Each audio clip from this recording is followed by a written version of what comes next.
श्री स्वामी समर्थ. पितृपक्षात काय करावे, काय करू नये. पितृपक्षात या गोष्टी आवर्जून करा. श्राद्ध करणाऱ्या व्यक्तीने पितृपक्षात पितरांना उद्देशून तर्पण करावे. यामध्ये जल, तीळ, कुश आणि पुष्प यांचा वापर करावा. पितृश्राद्ध करण्याच्या दिवशी डोके, नखे आणि केस यांची स्वच्छता करावी. दैनंदिन पूजा करावी. ब्रह्मचर्याचे पालन करून श्रद्धापूर्वक तर्पण करावे. सात्विक भोजन करावे.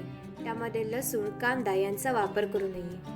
पितृपक्षाच्या दिवसात पितरांसाठी जे काही अन्न ठेवले असेल ते नंतर गाय, कावळा, कुत्रा यांना खाऊ घालावे. पितृपक्षामध्ये स्नान केल्यानंतर लगेच पितरांना जल अर्पण करावे.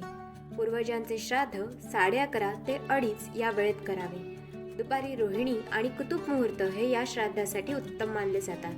संपूर्ण पितृपक्षात आपल्या पूर्वजांच्या यशगाथा गाव्यात. मोठ्यांचा सन्मान करावा. घरी कुत्रा असल्यास त्याची देखभाल करावी. घराबाहेर कुत्र्याला दुपारी पोळी आणि भाकरी जरूर द्यावी. पितृपक्षात या गोष्टी अजिबात करू नयेत. मांसाहार आणि मदिरापान करू नये. यज्ञ, अनुष्ठान आणि धार्मिक कार्य करू नयेत. कोणाकडूनही उधार पैसे किंवा कर्ज घेऊन कोणतेही कार्य करू नये. नवे घर, नवे वाहन खरेदी करू नये. घर जुने असेल तर त्याची डागडुजी करण्याचे काम या काळात अजिबात करू नये. या काळात नवीन कपडे आणि दागिने खरेदी करणे टाळावे. घरातील कोणताही भाग अंधारात राहणार नाही याची काळजी घ्यावी. खोटे, फसवणुकीचे कार्य या काळात अजिबात करू नये. आपले कुळ, खानदानाची मर्यादा ओलांडून कोणतेही काम करू नये. घरात वडधाऱ्या माणसांचा आणि पूर्वजांचा अपमान करू नये.